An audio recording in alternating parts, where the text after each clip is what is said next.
بس اس میں یہ کہ کوئی شخص معین ذہن میں نہیں ہے کہ جس کی بنیاد پہ یہ بات کہی، بس یہ ہے کہ ایسا ہو رہا ہے، اور اب زیادہ یہی ہو رہا ہے۔ یہ آپ شیخ محمد صاحب In جو ہے about ان کو دیکھیے، 300 اور yards, there is a اسی طرح سے آپ roundabout. Take the fourth engineer Mirza کو exit. دیکھیے، اور ایسے بہت سے لوگ ہیں جو اپنے اپنے کام چلا رہے ہیں۔ اللہ بس فضل فرمائے، دوسروں کے تراجم سے فائدہ اٹھا کر، دوسروں کی کرٹیسزم کو نکال کے، تو ایسے لوگ ہیں جو علم نہیں رکھتے لیکن اس کے باوجود کام کرنے کی کوشش کر رہے ہیں۔ تو ظاہر بات ہے اس پہ تو نکیر ہی کی جا سکتی ہے۔ جن لوگوں نے اچھی صلاحیتوں کے ساتھ کام کیا ہے، ان کے علمی کام کو لوگوں نے سراہا ہے، یعنی فکری یا نظریاتی اختلافات کے باوجود بھی لوگوں نے ان صلاحیتوں کو، جس میں انہوں نے زبردست کاوش کی ہے اور حق ادا کیا ہے، محنتیں کی ہیں، اس کو سراہا ہے۔ یعنی باوجود اس کے کہ آپ جانتے ہیں کہ آپس کے اختلافات کتنے شدت کے ہوتے ہیں۔ کسی بھی آپ حنفی دیوبندی سے پوچھیے، کسی حنفی بریلوی سے تو خیر پوچھیں گے تو وہ یہی کہے گا، لیکن احمد اظہار بریلوی صاحب کے بارے میں، Take the جنہیں fourth اعلیٰ حضرت کہتے ہیں یہ exit. لوگ، ان کی تفقہ کے بارے میں، ان کے فقہی کام کے حوالے سے تو سب اس کا اقرار کرتے ہیں کہ بہت گہری نظر تھی، اچھا فقہی مطالعہ تھا، فتاویٰ بڑی تعداد میں انہوں نے جمع کی اور بہت اچھا ڈیپ کام کیا ہے۔ تو باوجود اختلافات کے لوگ کہیں گے۔ مولانا مودودی کے بارے میں بہت لوگوں کے اختلافات ہیں، لیکن ان کے انداز میں، ان کے طریقے میں، ان کی فکر کے اندر باوجود اختلافات کے جن جن جگہ پر ان کی تنقید کو قبول کیا ہے، مثلا انکار حدیث کے حوالے سے جو لوگوں کی باتیں تھیں ان کا انہوں نے جو رد کیا ہے سنت کی آئینی حیثیت میں، قومیت کے حوالے سے جو ان کا کام ہے، اسی طریقے سے انہوں نے قادیانیت کے خلاف جو کام کیا ہے، انہوں نے اور بہت سے کمیونزم، سوشلزم وغیرہ کو جو للکارا ہے، تو سب پہ لوگوں نے نہ صرف یہ کہ داد دی بلکہ ان کو کوٹ کرتے ہیں، اپنے یہاں لیتے ہیں۔ تو یہ اختلافات اپنی جگہ، لیکن جس آدمی کا جتنا کام جیسا ہوتا ہے اس کو سر آنکھوں پہ رکھا جاتا ہے، کہا جاتا ہے کہ کام اس کا اچھا ہے، اس سے استفادہ بھی کیا جاتا ہے جہاں جہاں ضرورت ہوتی ہے۔ تو میرا خیال ہے کہ اس میں زیادہ یہ ہوتا ہے کہ جو طلباء ہوتے ہیں، وہ اگر ان میں شروع سے ذوق ہو کہ وہ تحقیق کرنا چاہیں تو وہ کر سکتے ہیں اور کرتے ہیں، تھوڑا بہت تنوع بھی پیدا کرتے ہیں، انداز بھی ان کے یہاں ہوتا ہے۔ لیکن جو گڑبڑ رہی ہے وہ یہ ہے کہ چونکہ مدارس سے ہم کٹے رہے اور ایک بودھ رہا، تو گئے نہیں اس سائڈ پہ شروع ہی سے۔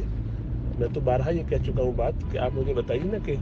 مڈل کلاس پڑھے لکھے لوگوں میں کتنے لوگ ہیں جو In about آتے ہیں ان 800 مدارس میں؟ yards, نہیں آتے keep to the ہیں۔ right. گاؤں کے پسماندہ لوگ وہ آتے ہیں کہ جن کے پاس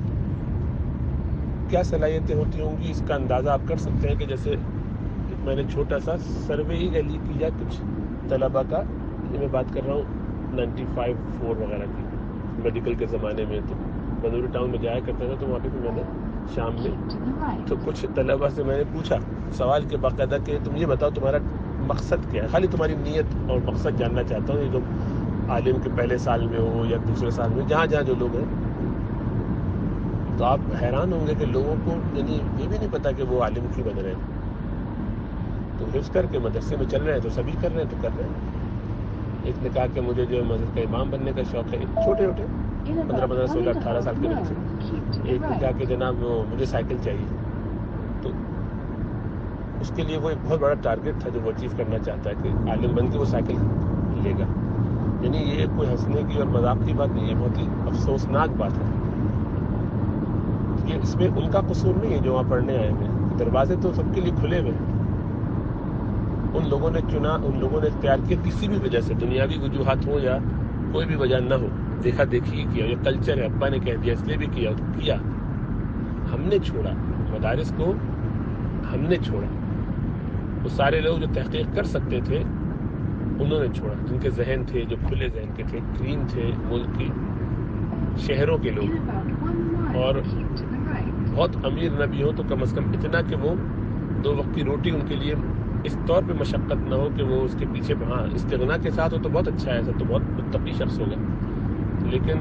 زندگی کا مقصد ہی اس کے 2 روٹی اگر رہ جاتی ہو تو پھر ایسا شخص دین کی کیا خدمت کر پائے گا؟ اسی لیے ہم آپ جو دین کی بات اب کر لیتے ہیں اپنی دنیا آسودہ کر لینے کے بعد ہی کر رہے ہیں، تو وہاں آپ کیا ایکسپیکٹ کرتے ہیں کہ وہ لوگ جو گھر میں 5 6 7 8 بچے ہو جانے کے بعد ان کو سنبھال نہ سکتے ہیں اور ان کو وہ اس لیے مسجدوں میں ڈال دیں, مدرسوں میں ڈال دیں کہ وہ حفظ کر لیں, قرآن پڑھ لیں, کچھ امام بن جائیں, جو اسکولوں میں نہ چل سکتے ہیں یا اسکولوں کی فیس افورڈ نہ کر سکتے ہیں والدین. تو ایسے بچوں سے آپ کیا ایکسپیکٹ کرتے ہیں کہ وہ بڑے تحقیقی کام کریں گے؟ ان کو آپ لگا دیے تقلید کے علاوہ کے کاموں میں تو وہ بڑے مجتہد بن کے نکلیں گے. وہ تو تقلید بھی صحیح سے نہیں کر سکتے, ان کی تو صلاحیت کا یہ حال ہے الا ماشاء اللہ. تو اس لیے یہ قصور مدارس سے زیادہ ہمارا ہے, یہ آؤٹ کم جو نہیں نکل رہا ہے وہ ہمارا قصور ہے. اس طرح میڈیکل میں بھی, یعنی ہمارے یہاں انجینئرنگ میں میڈیکل میں میرٹ کی جیسے دھجیاں بکھیری گئیں اور اس کے نتیجے میں جو نقصان ہوا, میں ہمارے بیچ کا لڑکا تھا وہ پورے سندھ میں اس کی فرسٹ پوزیشن تھی, یعنی انٹر میں اس کے 93% ٹوٹل مارکس تھے, یعنی اس قدر ہائی مارکس. اور میں بالکل ابھی بھی میں اس کی کوئی تنقید کی نظر سے نہیں کہہ رہا, لیکن وہ آدمی بیچارہ ہمارے ساتھ جب تھا تو وہ کبھی کبھی میرے ساتھ بیٹھتا تھا, تو ہم لوگ جیسے گروپ میں پڑھتے ہیں تو میں وہاں پہ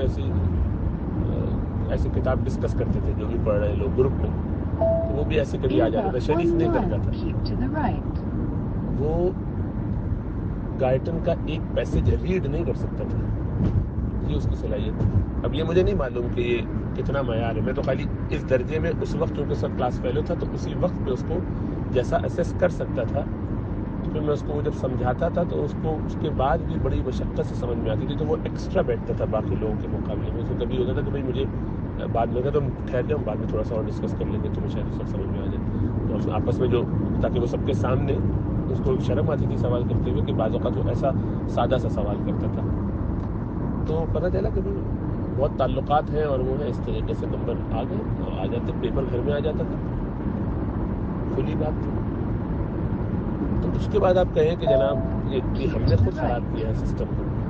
دنیا کی سسٹم کو تو یا دنیاوی تعلیم کو تو ہم نے یوں خراب کیا کہ میرٹ کی ایسی کی تیسی کر دی,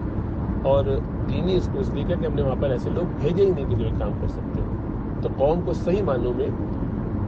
پسماندہ کرنا, خراب کرنا, تباہ و برباد کرنے کا پورا ایک نظام جو چلا ہے ان وڈیروں نے, بڑوں نے, سیاستدانوں نے, جس کو بھی کرنا تھا مجھے نہیں معلوم کس نے کیا, جن کا جو کنٹریبیوشن رہا اللہ جانتے کہ تباہی. میں فرسٹ ایئر میں میڈیکل کا ہمارا جب ایڈمیشن ہوا تو پہلے ہی سال تھا, 4تھا 5واں میرا خیال مہینہ ہوگا, تو پتہ چلا کہ بھائی کسی ایگزامز ہو رہے ہیں, تو فرسٹ پروف کا ایگزام ہو رہا ہے, پتہ نہیں ہم سے جو 1 سال سینئر تھے ان کا تھا یا 2-3 سال سینئر, بہرحال لوگوں کے امتحان ہو رہے ہیں. تو اس کے بعد سے حالات بہت بہتر ہو گئے, وہ الگ بات ہے, لیکن اس وقت جو امتحان میں نے اپنی آنکھ سے دیکھا تو دیکھنے گئے کہ لڑکے امتحان دیکھ رہے ہیں باہر سے کہ آپ تو اندر جا سکتے تھے کمرے میں, اور ایک صاحب بیٹھے ہوئے پرچہ دے رہے ہیں, ان کے دائیں اور بائیں 2 اور لوگ بیٹھے ہوئے ہیں, کتابیں سب کے ہاتھ میں ہیں. یہ میڈیکل کے فرسٹ پروفیشن اور سیکنڈ پروفیشن کے ایگزامز ہو رہے ہیں, سب اپنے اپنے کتابیں کھول کے یہ پرچے پہ لکھوا رہے ہیں ان کو ڈکٹیٹ, یہاں سے یہاں تک کا پیسج یہ تو کاپی کر لے, تو ایک ایکسٹرا شیٹ پہ وہ کوئی انویجیلیٹر کھڑا ہی نہیں ہے, اور اس پر جناب وہ لوگ کاپی کر رہا ہے, یہ اس کا رشتہ دار بھائی آیا ہوا یا دوست آیا ہوا یا پارٹی کا بندہ ہے جو بھی ہے, پوری ہال یہاں سے وہاں تک یہی کام کر رہے ہیں الا ماشاء اللہ. اس طرح یہ ایگزام پہلا ہم نے اپنی آنکھوں سے دیکھا تو میری حیرت ہوئی کہ یہ اچھا ہے, یہ سارے لوگ ڈاکٹر کو, اس وقت یہ تو سمجھ نہیں تھی کہ ڈاکٹر بن کے کریں گے کیا امت کا, اور اس کا فائدہ نقصان کیا, لیکن افسوس بہت کیا اگر آ کے بڑے کہانیاں سنائیں سب کو,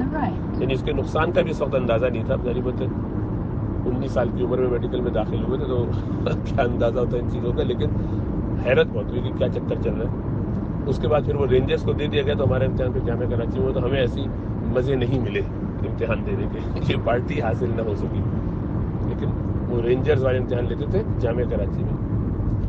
خیر کہنے کا مطلب یہ ہے کہ جب آپ نے سسٹم کو ایسا کر دیا ہو, یا تو پڑھنے نہیں دیں گے, یا جہاں لوگوں کو پڑھانے پہ آپ پابندی نہیں لگا سکتے, وہاں ایسا کیجیے کہ ایسے لوگوں کو بھیجیے کہ مولوی الٹے لٹک جائیں, جانیں اپنی لگا دیں, پڑھا ہی نہ سکیں, کتنا پڑھا سکتے. تو اس لیے اس کے باوجود بھی الحمدللہ وہ کافی کچھ مناسب درجے پر ان کو پہنچا دیتے. ایسا تحقیقی ذہن ہوتا, بہت کھلے ذہن کے لوگ آ جاتے, یہ تو ممکن اس لیے نہ ہو پایا کہ ہمارے پاس لوگ ایسے نہیں تھے. ورنہ صلاحیتوں والے لوگ ہوتے ہیں تو چلتے ہیں, آگے بڑھتے ہیں. یہ 100 سالوں میں مسائل رہے ہیں اور بھی ہوں گے, اس لیے یہ سب چکر ہے. لیکن اب جو لوگ پڑھ رہے ہیں وہ سب کام کر رہے ہیں, علمی و تحقیقی کام کرتے ہیں اور سراہے جاتے ہیں, بشرطے کہ وہ حدود کے میں رہ کے کریں. اس لیے آپ کو یہ معلوم ہے کہ وہ فوق کل ذی علم علیم کے تحت ہمارے یہاں تو جو سمجھدار لوگ ہوتے ہیں وہ جو بھی کام کرتے ہیں اپنا وہ کام اپنے بڑوں کو دکھاتے ہیں، اساتذہ سے اس کی تقریر کرواتے ہیں یا دکھا لیتے ہیں کہ وہ کم از کم اس کی کچھ نہ کچھ اس پہ کمنٹ کر کے دیکھ لیں، کوئی غلطیاں ہیں اصلاح کر دیں، کوئی ایسا نقطہ ہے. جیسا کہ امام بخاری رحمۃ اللہ علیہ نے تو اپنی بخاری شریف لکھ کے تینوں اپنے بڑے اساتذہ یحییٰ بن معین اور علی بن المدینی اور امام احمد بن محمد رحمہم اللہ علیہم اجمعین، سب کو جو ہے رحمۃ اللہ علیہ مجمعین، سب کو یہ دکھایا اور ان سب سے کچھ اس تجویز لی کہ کیا ہے، کیا کہتے ہیں، اور ان سب نے اکا دکا 3-4 حدیثوں کے بارے میں کہا کہ اس میں تو کچھ ہے، باقی سب کام اچھا In ہے. about 1 mile, تو keep to the کہنے کا right. مطلب یہ ہے کہ یہ ہے پورا سلسلہ تحقیق پہ پابندی اونے پونے لوگوں کو کیسے اجازت دی جائے کہ وہ کریں اور اس کو پھر چلنے بھی دیا جائے. اس سے تو گمراہی ہی پھیلے گی اور پھیلائی ہے لوگوں نے. اللہ بس اپنا کرم فرمائے.